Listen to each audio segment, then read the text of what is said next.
And we're live. Okay. Hi, everyone. I am so grateful, again, filled with gratitude as we have an incredible closing session this evening on our day 2 of Health Equity Week of Action. If you're just now joining us or you have been with us already this evening, I just want to thank you. We have had such vulnerable and raw conversations today. As you know, our theme of the day has been around moral injury and moral harm, institutional harm. We've been thinking through ways that medicine has, in some ways empowered us, right, to stop and think, am I able to practice in a way that is aligned with my values of care for both myself and those around me? Burnout and resiliency through that process is something that we are really focused on here at AMSA as we center wellness as a core part and mental health as a core part of our overall health. We believe in that integrated system and that to truly show up for others, we have to also learn how to pause and show up for ourselves. And yet, oftentimes, medicine does not exactly honor that in us. And so we are redefining what it means to be a future physician for change, how to show up in a space that calls us to really embody the care that we hope to give to others and again to ourselves. So there is no better people to come speak with us about this than the lovely Ariel from the Dr. Lorna Breen Heroes Foundation and also Dr. Dami Babanji that will be speaking with us. And I'm just so thrilled to also share that we at AMSA have joined the Dr. Lorna Breen Heroes Foundation All In Coalition for Wellbeing. So that is a huge honor. I'll pass it off briefly to Ariel here now. Awesome. Thank you so much, Donya. It is so nice to be here with you all. As she mentioned, my name is Ariel Arguelles. I'm the program manager here at the Dr. Lorna Breen Heroes Foundation. Our goal is to improve the lives of health workers by supporting their access to care without fear of repercussions, without any kind of retribution. We do that in a number of ways. Our Wellbeing First Champions Challenge, our advocacy for the Lorna Breen Act and its fundings, and also this, accelerating wellbeing solutions, making sure that health workers such as yourself, future health workers, not only recognize what is your right to have as a health worker and seeking mental health care without fear of repercussions, but also changing the culture and the systems in place to ensure that it is going beyond considered to be an individual resilience problem, and it is far more of a systemic issue, and really trying to create both culture and change there. I am also part of, as program manager, oversee our ambassador program. So Donya mentioned there's the All In Coalition, which is our group of national professional organizations like Johnson and Johnson and FIGS, who are committed to health, improving the lives of healthcare workers. For individuals, if you're interested in this work, we have our ambassador program, and I have the great privilege of introducing Dr. Dami Babaniji today. Dr. Babaniji is a double board certified physician in internal medicine and in lifestyle medicine. She's a former registered nurse with over 15 years of combined healthcare experience and currently an academic hospitalist and associate professor. She earned her medical degree from the University of North Texas Health Science Center, the Texas College of Osteopathic Medicine in Fort Worth, Texas in 2017, and completed her internal medicine residency at Methodist Dallas Medical Center, where she joins the faculty as an academic hospitalist and associate professor in the graduate medical education department, training residents and medical students such as yourself. After experiencing early career burnout, she transformed that pivotal season into a catalyst and change, now serving recently, congratulations, as medical director for clinician well-being at Methodist Medical Group in Dallas, Texas, a certified physician well-being coach and co-author of Thriving After Burnout. Dr. Babaniji is passionate about helping clinicians flourish without burnout. Through dynamic speaking, engaging workshops, and comprehensive lifestyle programs, Dr. Babaniji equips professionals to live and lead with intentionality and holistic well-being. Her mission is simple: to heal the world one healer at a time, and we are so thrilled as a foundation to have her as one of our ambassadors. So it gives me great pleasure to pass it on to Dr. Babaniji to speak her truth, to speak truth to power, and to lead us in this great conversation. Dr. Babaniji, on to you. Thank you so much, Ariel. Thanks, Danya, for the invitation. I am so excited to be here. Well done, and kudos to you all for the amazing work you're doing for medical students and the health professional overall. When the leaders, I believe the leaders lead first, and if the leaders as physicians are doing the work, then the healthcare team just follows suit. So thank you for that warm introduction. So my talk today, I know, is to heal the healers and reclaiming moral integrity in this world of medicine that we find ourselves. And you heard a little bit about my background. And as much as I want this to be a talk to empower and inspire and encourage y'all, I also want it to be interactive. So I'm going to borrow Danya's help to get some interaction in the chat so I can hear what you all are saying as I click through. But my topic that I want to zone in on today is the courage to be whole. And I want this to be a catalytic call to action for equity in the healthcare space for your lives as well as your patients. Okay, make sure this is moving. Okay, so after this talk, I want you all to be able to recognize burnout, moral distress, and moral injury and the impact it has on trainees, clinicians, and patients.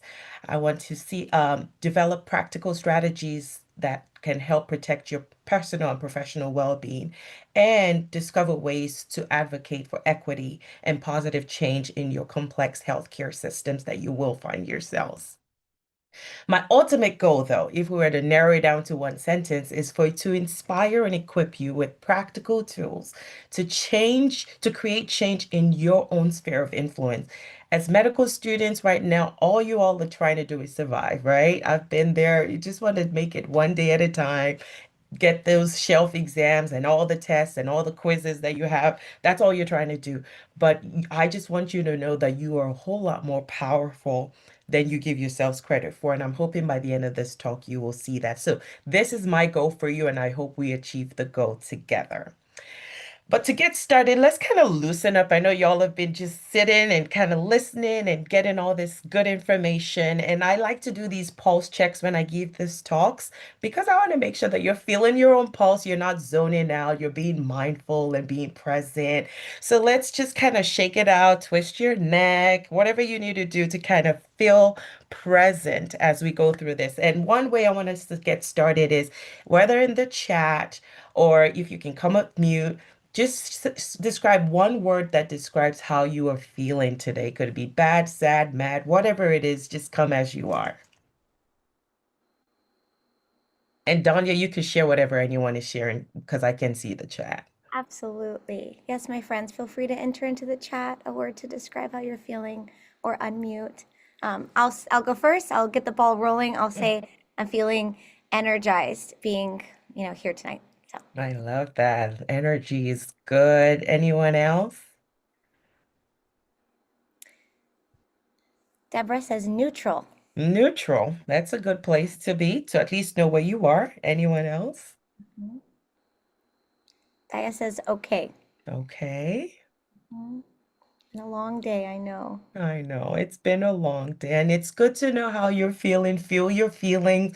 It's not right or wrong. It's just checking in with yourself and being comfortable with being able to say how you feel. So that's a good exercise. And anyone else that can fill it in, and we'll just kind of touch base later. But as we go on, I want to kind of highlight to you because in the midst of being a medical student, sometimes you get so into the rut of things that you forget why exactly am I even doing this in the first place? What's the whole point? All these tests and exams and all these things, you get so sucked into the everyday rigmarole that you forget what's my whole point of doing this. So let me remind you again that you're training to be a person of extent with extensive knowledge of medical science that applies and dedicates your expert knowledge to identify the medical problem that your patient is going to face, and then you will use your skill and gift of healing to prevent, treat, or cure. You are a lifesaver. You're training to be a life improver. You're a life extender, and you are important. Even though it may not feel like that right now, I just want you to know that you are important. Your presence is important in the world. The world needs what you carry. Your skills, your gift are important. And like those, that picture to the left, you are superheroes. And when we talk about superheroes, I can't help but remember when COVID was happening, right? And everyone was celebrating the heroes in medicine. This is actually a picture from our institution when they did the whole heroes work here, and you remember all the videos that you would see with the pots and pans. I mean, I don't know how much of you, I don't know how many of you all were in medicine, or maybe you were applying at that point, but a lot of us were in there getting all this love and um, acceptance and joy from the community. And to be honest, it felt good. And it was nice to be known as a hero until it wasn't so much anymore, because these are people that gave of themselves, their time, their energy, their gift, their skill, like I just told you about. And but it reminded me of a story that I've read before of the Given Tree. And this story is about a, a tree that loved a little boy, and the little boy will come to the tree and ask for all these things. He'll ask for the leaves, he'll ask for the fruit, he'll ask for the trunk, ask for everything. And the tree loved this boy so much that she gave everything. And you see at the bottom, the boy cut down the trunk and made a boat and sailed away, and the tree was happy. And that very last part on the bottom right said, but not really, because she had given everything, so much so that the boy took it all and walked away. And I feel like the story of medicine can be like that for a lot of people, is we end up giving and giving because we're naturally altruistic by nature. That's why we came into medicine, to help people feel better, to help people do better, to help people live longer. And but in the midst of all that, we end up giving so much of ourselves that we lose so much of ourselves, and even to the point of losing our lives in some cases. So to share my own story briefly, I I've always wanted to be a doctor. From when I was 8 years old, I came to America. I'm sure you can hear an accent. I'm from Western Africa. I came to America, born and raised in Lagos, Nigeria, came to be a doctor. That was all I wanted to be. And in my second year of my college experience, I got scared. I didn't think I needed, I just didn't think I was smart enough. It was too much. I'm not doing this. My grandma and my mom happened to be nurses, so I decided, well, you know what? Maybe I'm meant to be a nurse. So I spoke with my college advisor and encouraged me to go into nursing. So I did that.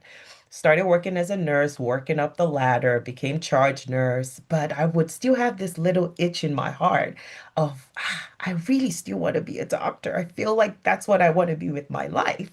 And I would put my ears close to the physician round-in station, listening to how the doctors will talk and process through information and patient scenarios. And I just was fascinated. I felt like I need to do this. So me being this high achievers, as most of us are, I went back with a baby in tow, decided to apply to medical school, and someone was crazy enough to give me an admission.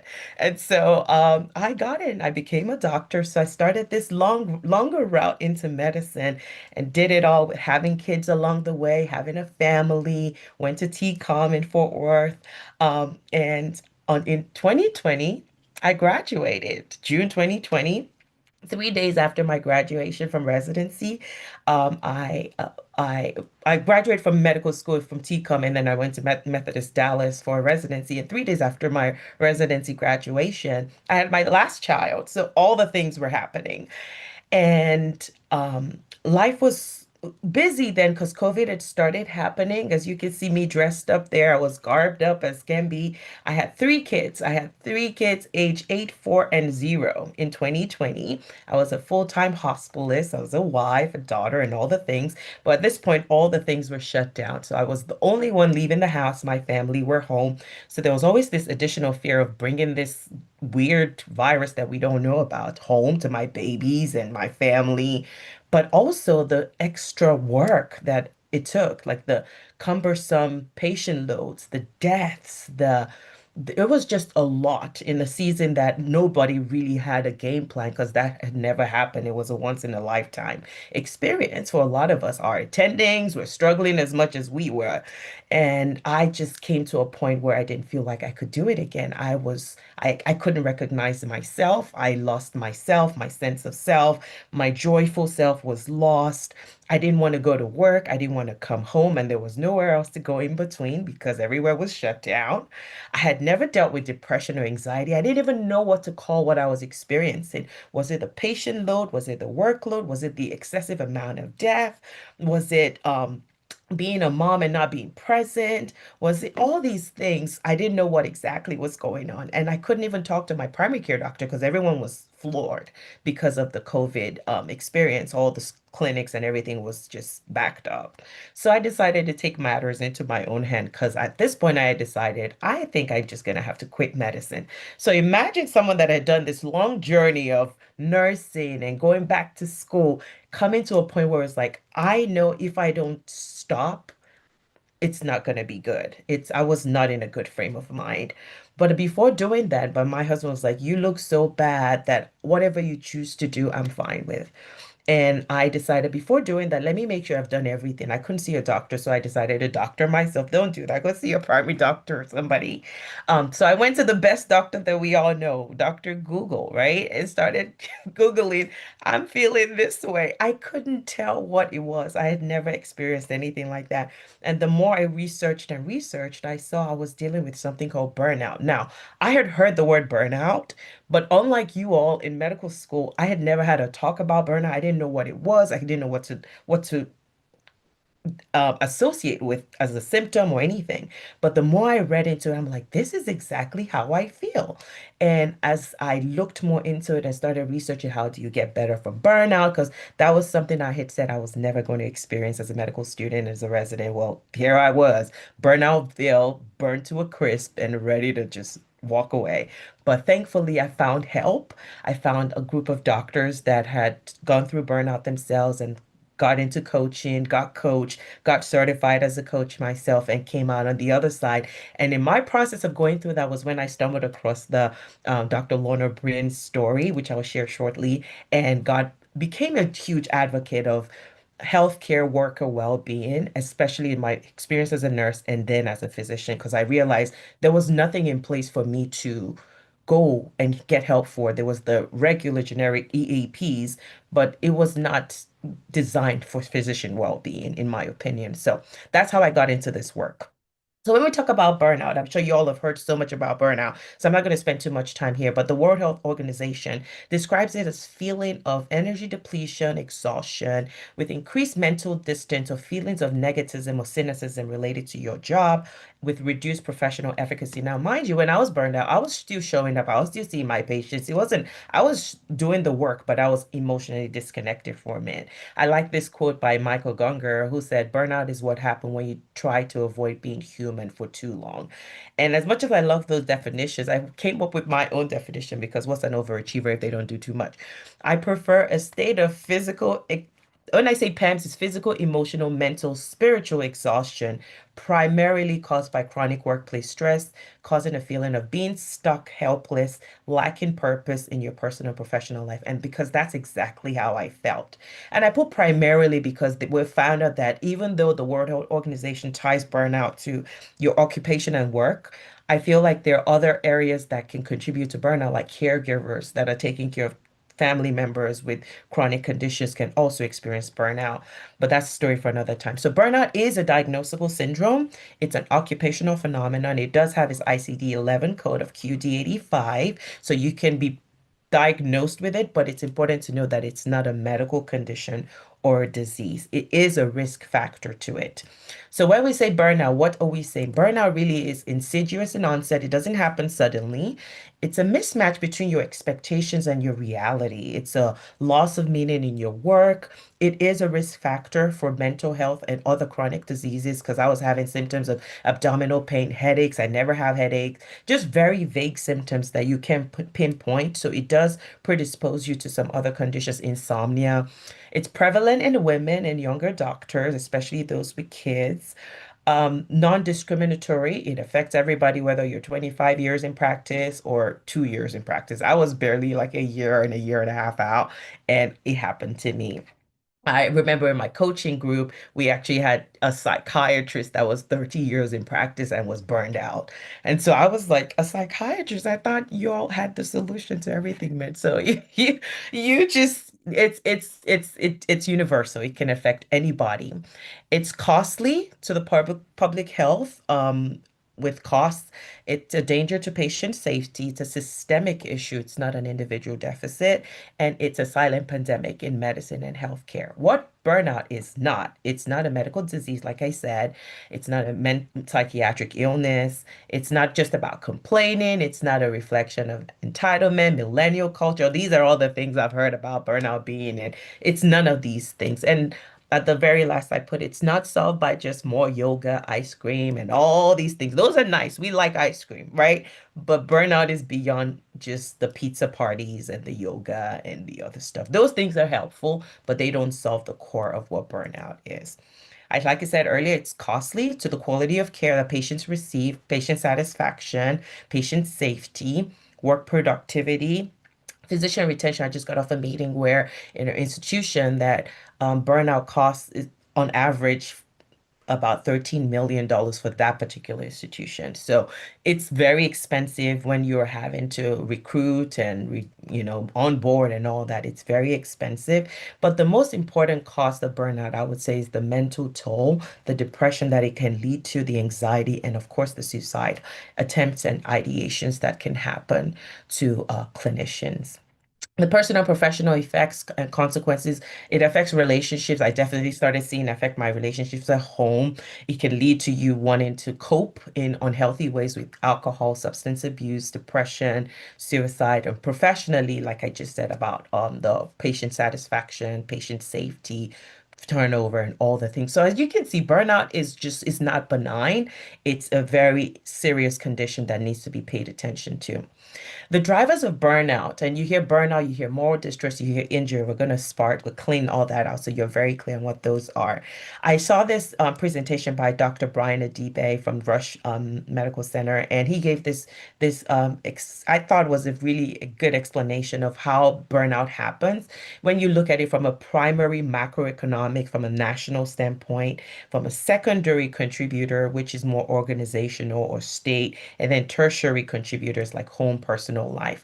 You can see the arrows are like big, small, small, and those are how burnout, that's the degree to which those drivers can contribute to burnout incidents. Now, Christina Maslach is also another, and Michael Leitner are also thought leaders in the field of burnout. They've done extensive research, and they show about 6 areas of burnout drivers: the unsustainable workload, mismatched values and skills, lack of fairness. So when we talk about equity, that's what we're talking about.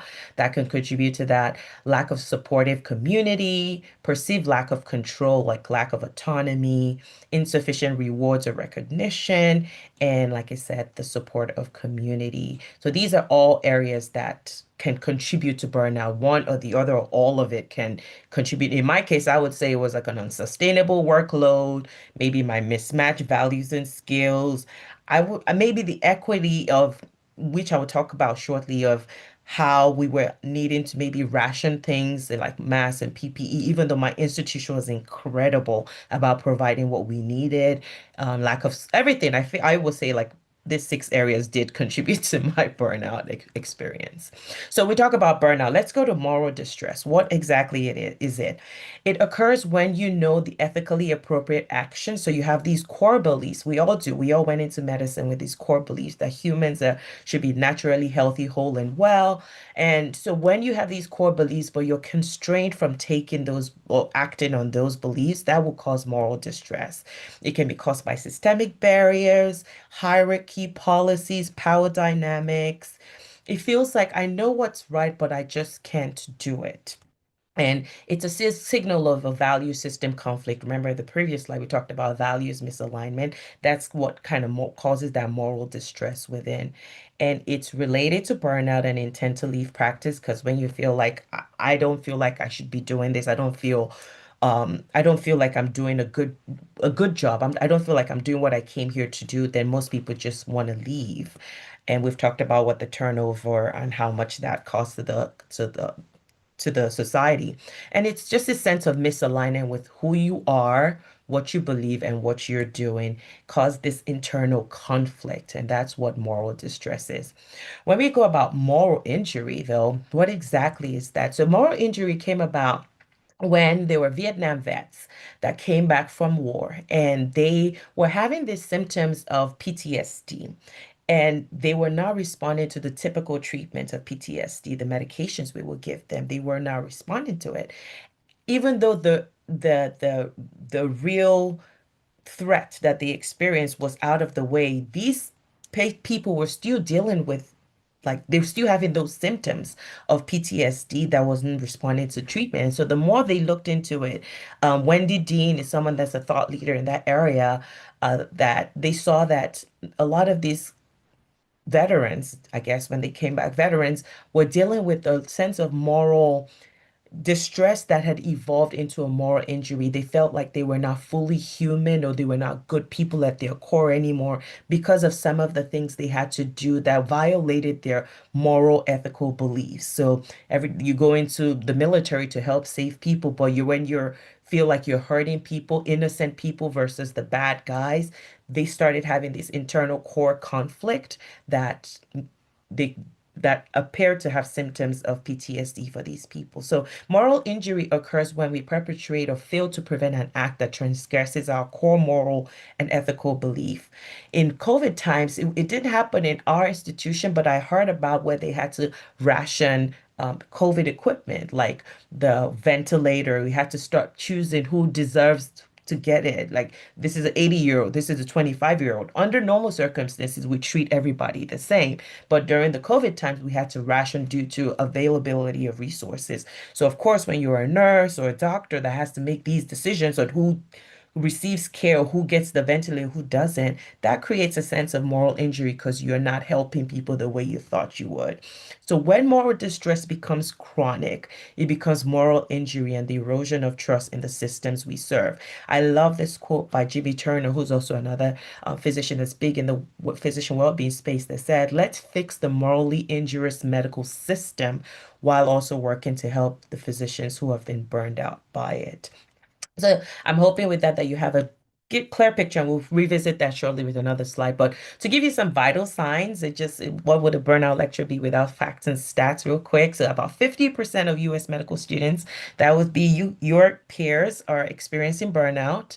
About 75%, another study by the National Survey of US Medical Schools, 9 years of medical schools in 21, so there were about 75% of US medical students met criteria with, of course, the female students having higher rates. About 50% of practicing physicians are dealing with burnout. And of course, this leads to higher rates of depression, burnout. So all these other things we've mentioned, and it is across stages and ages and stages. I just met with a clinician that I was coaching recently, 25 years of experience, completely burned out. So it's not whether you're a medical student, it can happen at any point in your career. It's also important. I gave this talk to our residents, and I wanted their program director wanted me to highlight this. So I'm going to do it for y'all too. Is to beware of the arrival fallacy post residency. And what does that mean? So you're working, you're putting in all this extra work. I can't wait to cross that finish line. It's gonna get better. It's gonna get better. And then you get there, and you're like, oh no, it's not as good as I mean, it does get better in some aspects, but beware of this when I get there, then I would be happy. When I don't do that to yourself. Find joy in your journey, find well-being along your journey so you don't deal with, because I dealt with that. So, confessions. All right. 63% of physicians were burned out in 2020. That number is a lot better now, thankfully. And like I said, 40% of our physicians, female physicians, will either go part-time or leave medicine altogether within 6 years of completing residency. So imagine doing all that work, and because of burnout, you end up leaving. Well, I was one of those, right? Because I just got burned out. So it's all real and it's lived experiences. In 2021, we lost almost 100,000 20,000 physicians for burnout. They left their jobs. They just were done. And of course, the most ultimate price that burnout costs us is our lives. In the US, about 300 to 400 doctors die by suicide each year. And I just want to preface by saying that before we move to the next slide, I will be providing content talking about suicide. So if it's a touchy subject for you, I send lots of love, heart your way. If you need to take a pause, please do so. But I just wanted to preface that. So as I was going through my own experience, I was watching TV one day and I saw this picture of this beautiful doctor, and they were announcing about this doctor that was the um, physician, emergency medicine physician. She was leading two emergency rooms and going through, how it was just busy for all our emergency medicine colleagues. But unfortunately, she contracted COVID herself and got to a point where she was so weak that she couldn't even stand up, had to call her sister to help her. Her sister described her as almost being catatonic. She couldn't do anything. But in spite of how she felt, because of the workload, because of COVID and recovering and all the things, her biggest concern was not what she was experiencing. She was still showing up to work even though tired and exhausted, working long shift. Her biggest concern was what her colleagues would think about her, what her health system would think about her, whether she would lose her medical license just because she was dealing with a case of what I would call burnout, moral distress. I'm not entirely sure specifically, but we will put it under the umbrella of burnout. But her biggest concern was what I would think about her, what you would think about her if she were your colleague. She was a sister, she was a daughter, she was a friend, she was a human just like any of us. She attended Bible study frequently. I attend Bible study frequently. So I resonated a lot with her story.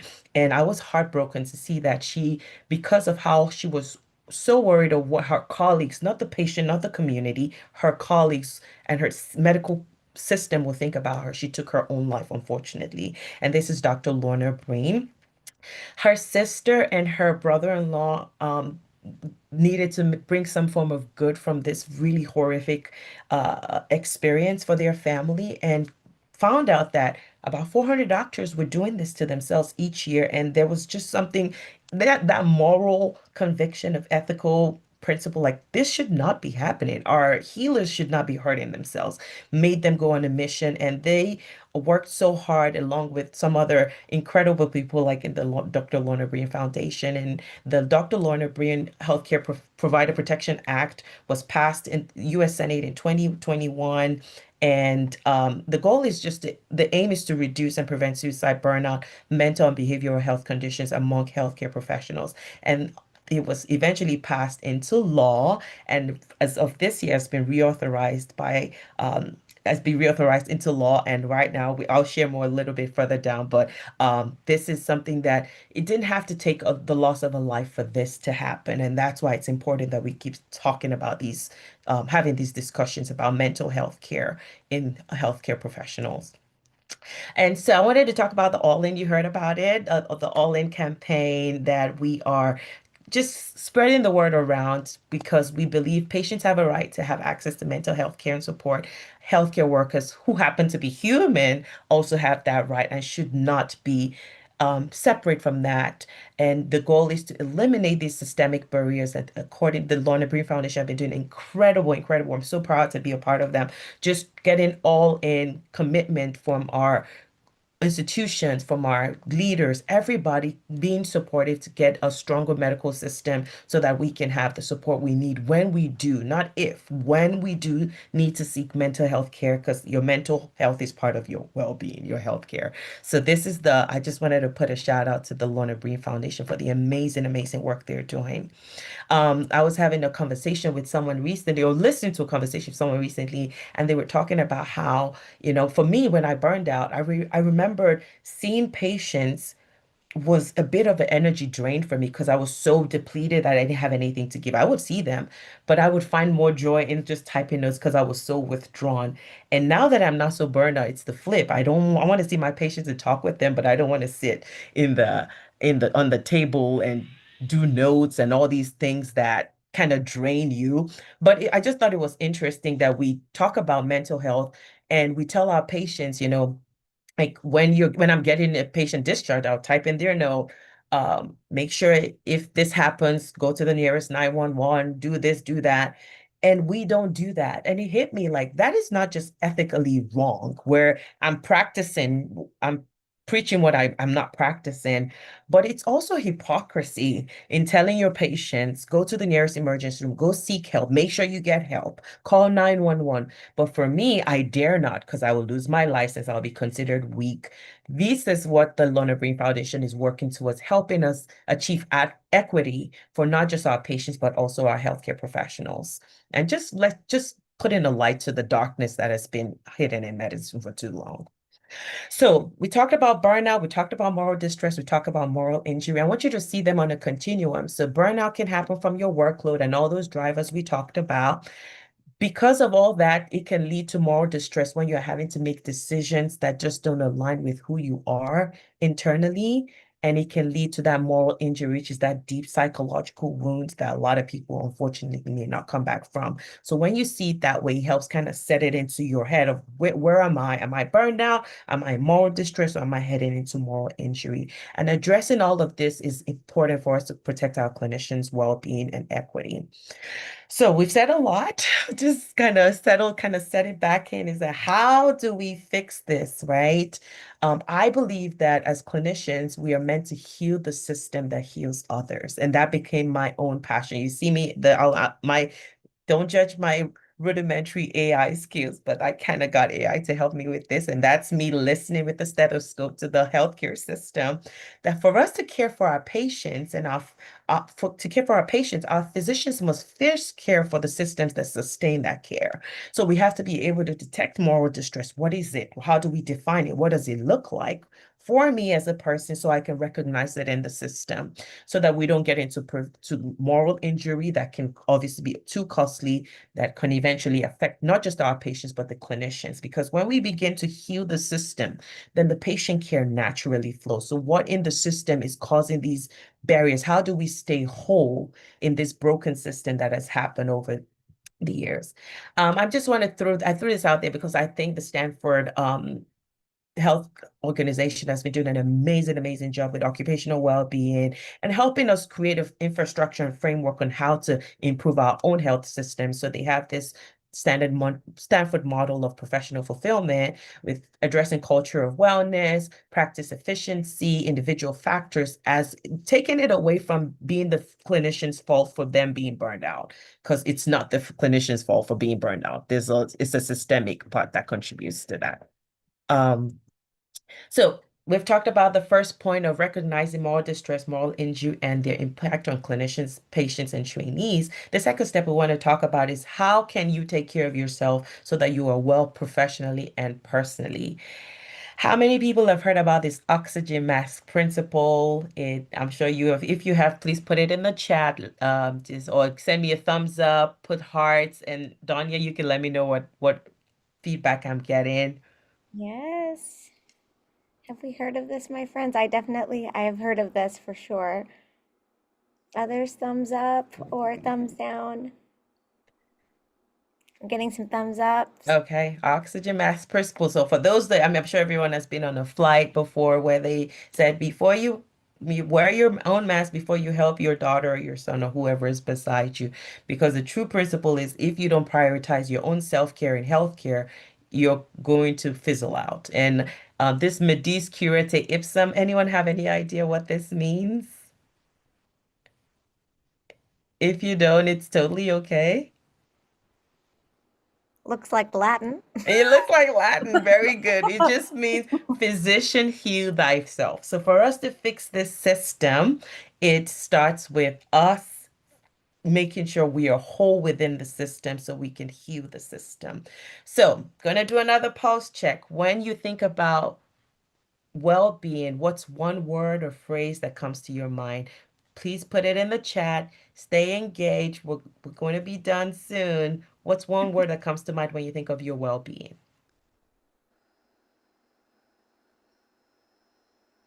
Feel free to put in the chat. I can read it out. I'll go first and say connection. Connection. Because well-being is not a one size fits all for anybody, right? It's different for different people, okay? That's right. I'm seeing mental health. I'm Right. seeing two peace twice. Two Yeah, peace. Okay. I want two peace. peace. I love that. I love that. I Yeah. love that. So connection, peace, mental health, those are all important things to consider when you think about your mental health. And it's important to know what well-being means to you because what like Donia said, hers is connection. Well, it may not be connection for me, it may be something else for you. So it's important to know what that is.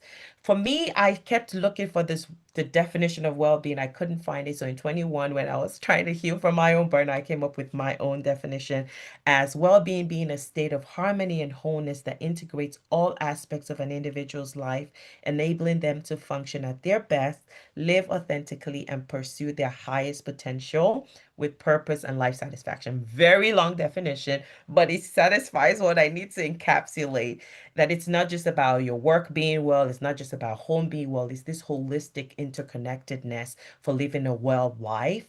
And it's the harmony you experience when that happens. It's living fully integrated, aligned with your values, your identity, your purpose within yourself and the world you serve. It's being very anchored in that so that whatever time or place you find yourself, you are not torn in what well being means for you. The goal of it all is that healing the world must never come at the cost of your well being, whatever you define that as. If it's connection, healing your patients must never cost you your sense of connection. Healing your world must never cost you your sense of peace. Healing your world must never cost you your sense of mental health, whatever that definition is for you. Make sure that you have that at the back of your mind. That healing the world, healing my patients must never cost me my own well-being. And as I continue to get into this world of well-being and physician and all that clinician well-being, I came up with this, what I call my well-being RX, the Thrive Whole Circle of Life. And it's all these six main dimensions that I wanted to make sure they were always integrated and I'm paying attention. I'm not neglecting one because I was fine on the outside. I was other people's dream. I had the job, I had the car, I had everything. But physically, I was not well. Mentally, I was struggling. So you shouldn't be a 10 out of 10 in one area and a 0 or 2 out of 10 in the other area. It's a way of kind of looking at your health and well-being holistically. So, well, I'm talking to medical students. We're going to do a quick medical scenario, okay? So we have Sam, who's a third year medical student on his first inpatient IM rotation. He studies until midnight, past most nights, and averages about 4 to 5 hours of sleep, trying to stay ahead for questions on rounds and shelf exams. He arrives at the hospital at 5 a.m. each day to pre-round on his assigned patients, starts his mornings with 2 cups of coffee, maybe an energy drink, skips breakfast usually. On some days, he forgets to even eat lunch entirely because he's trying to, catch up on stuff and survives on protein bars in his white coat pocket. He hasn't worked out in months, constantly feels behind, and tells himself that this is just what medical school requires. Even though he feels emotionally and physically drained. He thinks to himself that if I slow down, I'll look weak. Everyone else seems to be handling this okay. This is just what medicine needs. When I'm done, I'll be fine and I'll make all the money and I'll be happy. And patients need me. I cannot take a break. How many of y'all resonate with Sam? You can put your hearts, thumbs up, chat, whatever it is. How many people? Yep, it sounds like a lot of people resonate with Sam, right? That was all of us in medical school. We all experienced that. But it's important for Sam to realize that his physical well-being, which is well-being RX, it means taking care of his body with intention so he can live a lifestyle that, according to lifestyle pillars, I'm a lifestyle medicine doc as well, sleeping well, eating, hydration, movement, all of those are so important to Sam being the best doctor he can be for his patient. Why it matters for him? Because chronic stress, lack of sleep, poor nutrition, are rampant in medicine. And your body, Sam, is your greatest asset for delivering your care. So if you don't optimize your well-being physically, you are not able to improve your energy, focus, and longevity. So what do I want to tell Sam? Sam, I want you to engage in proactive self-care practices like mindful eating, limitless mindless snacking, kind of get rid of all that junk food in the pocket and be intentional about feeding yourself. Because remember, you're fighting the fight of equity, not just for yourself or your patients, but for your colleagues as well. So you need to be in the best shape of mind and body to be able to do that. So make sure you're moving that fits your own routine, you're hydrating, you're resting without guilt, and make sure you see your doctor too, Sam. Don't leave your doctor appointments alone. Okay, someone needs to put a stethoscope on your chest as well. I'm going to skip the next one. This is another one for psychological well-being. But I would just tell you that for psychological well-being, have tools to help you manage your stress. How do you recover from stress? How do you recover from a stressful day? How do you process your emotions? Is there a go-to place that you can process your emotions? Why this matters for doctors is that we carry a lot of emotional weight of others daily. And if you don't have good emotional regulation and psychological resilience, you will 100% burn out. And I feel like I burned out because I was absorbing a lot of my patients' suffering and didn't have a way to process through it. Your mind needs just as much support as your body. So if I want to inspire you, I'll tell you, make sure you take your grounding exercise, your journaling, get therapy, get coaching, get peer support, whatever you need. From the previous talk, they give a lot of those resources. Whatever you need to have good mental health support is okay. Okay. Put on your mask first so you can wear the mask of your own patients. Now, let's do another pulse check real quick. What is your most likely go-to stress management strategy for a busy work day?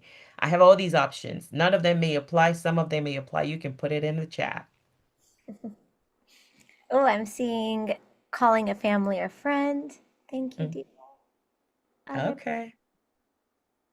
Calling a family or friend, definitely something to have these. All of these are just ideas, anyways. Just have these in the back of your pocket. Anybody else saying anything else? Yeah, so we have Shreen says music or a podcast. Sherry says my dog. Oh, So okay. sweet.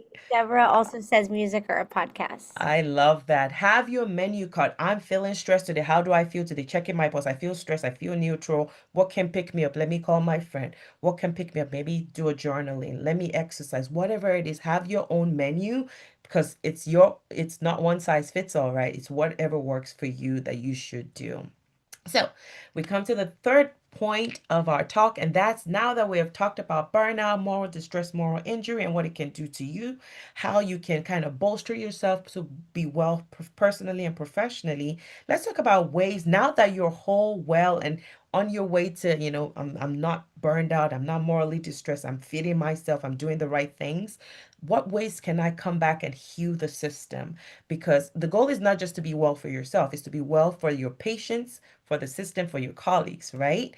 Let's talk about health equity. I know this is a word you guys have used probably a lot this week, but to define it and make it just kind of simplify it, because there's so many definitions out there in the world. Health equity is making sure that the healthcare system is fair and better for everyone to get what they need to reach their full health and well-being potential. Like I said, it's not one size fits all. It's a moral and economic issue. Moral in the sense, like we talked about moral distress, moral injury. Economic, it's expensive if we don't take care of patients well. So we all get to pay for it. And it is our health is a fundamental human right. And I love this picture that shows the analogy of the bicycle. When we talk about equality, is giving everybody the same thing. When we talk about equity, is meeting people where they are. So you see, the little boy had that big bicycle, but it was too big for him. So let's meet him where he is. And then the patient that was in the wheelchair, well, she can be on the bicycle, so she's given the equipment that works for her. So let's meet people where they are. And that's really what equity really is about. And as I continue to work on my own, building my own equity for myself and my patients, I came across this thing in my head that I said, I want to go from lip service, just mere lip service, to big lip service. So small lip service, big lip service. And lip service is just going from mere words. And this is what I want to do to actually, what is the action I want to take? How do I know that I want to take this action? So legacy, big L stands for legacy. And legacy is about who. Who am I becoming? Who am I called to serve? Who am I fighting for? Who am I standing in the gap for? Your legacy is your who question. Whatever who question comes to you, if you're in a point where I'm trying to decide this whole equity thing, who do I want to stand for? For me, my who is healthcare healers. I want to make sure I'm helping them heal well. And the topic I want to address is equity. I want to make sure that they're getting what they need. What is important to them. Impact. I is impact, and that's the what question. What is important? What do they need? What are the non-negotiables for me? What beliefs and moral beliefs and ethical principles do I believe need to be in place? Whatever what questions or what skills, what gifts, what do I have to help them with? That's a what question. That's the impact. I is for impact. P is for purpose. Why is it important? Well, for me, if I'm talking about equity, equity matters because people matter, period. Equity matters because people matter. When we're talking about people, equity, clock it, I see that. Equity matters because people matter. So that's my why for equity. So I'm working for my healthcare healers. I'm working to make sure that they get healthcare, mental health care support, and get whatever they need from the system because they matter as human beings as well.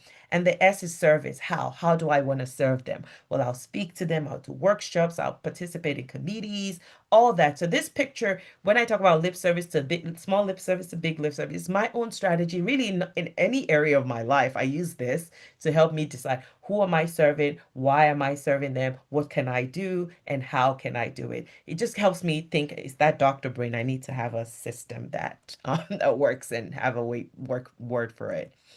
And so we talk about courage to be whole.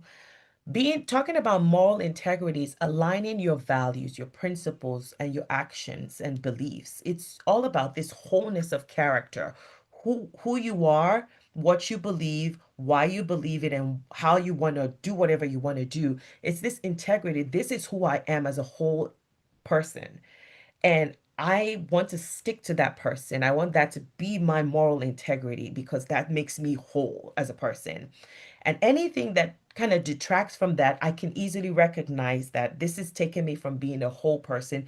And I don't want to get into moral distress. So I know what to recognize. I know how to say, oh, I want to help my healthcare healers, but I don't feel like I'm getting the opportunity to do that. This is not making me whole as a person because that goes against my moral integrity. So if you have moral integrity, but you don't have the courage, which moral integrity is a belief, you don't have the courage or agency to make any changes, then you have that internal moral distress we talked about earlier, and then you end up with moral injury. So I like that picture at the bottom that shows your action is your moral courage, the values is your moral integrity. Sorry, your values is your, yeah, moral integrity. And that middle is that whole thing. What I believe and what I do are in sync. And there's not that misalignment that happened at the very beginning when we talked about burnout. And we talk about moral courage is not just about having the, oh, I believe everybody else, equity matters because people matter and all that. Well, what am I going to do about it, right? I could talk all that.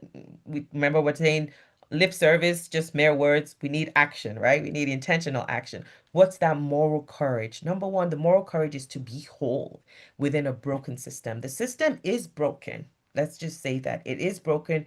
It wasn't intentional. Maybe it was intentional. We don't know. But our job is to be the ones that come back in to bring healing to the broken system. So we have to do something. It's standing up for what we believe, even at the risk of our reputation or social isolation, because whole healers fix broken systems. If you're broken as a healer, it's really hard to fix a broken thing when you're broken yourself, right? So be very clear on this is what I believe, this is who I am, and show up with I'm going to do this. And I remember when I started talking about my burnout experience in my institution, it was very nerve-wracking, it was scary. But let me tell you, my courage has inspired a lot of things to happen that I'm so glad that it happened. I mean, now serving as medical director for clinician well-being, we're doing all these amazing programs.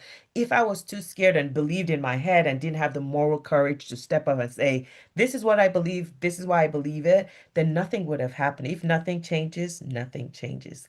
And moral courage does happen in community. Now, no judgment on another AI rudimentary skill. So I was thinking about courage. When you think about courage, I think about The Lion. I love The Lion King. I think it's an incredible show. If you've never watched it, I love it.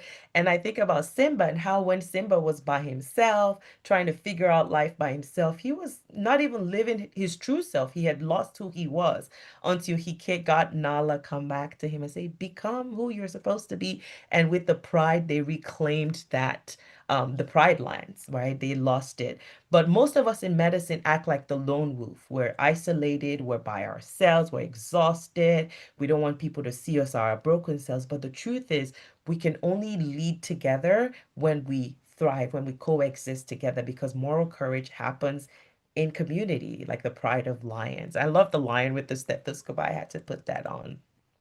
So now that we've talked about what you can do, we've talked about what can happen from a system standpoint. How do we do this? What are the ways we can do this? So nationally, we have organizations like the AAMC, the AMA, the ACGME, the NAM, the Lorna Green Foundation that are making these changes and trying to make things better for us as clinicians. There are the state medical associations doing their part. Then there are organizations like my organizations. What can you do as a person? Well, maybe you can decide to create your own student wellness program at your local institution.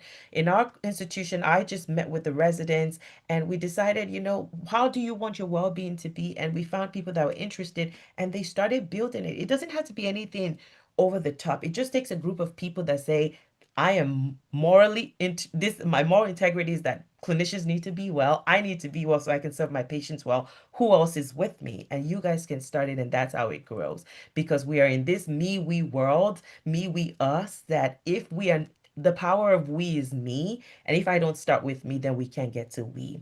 And I love this African proverb by that's called Ubuntu.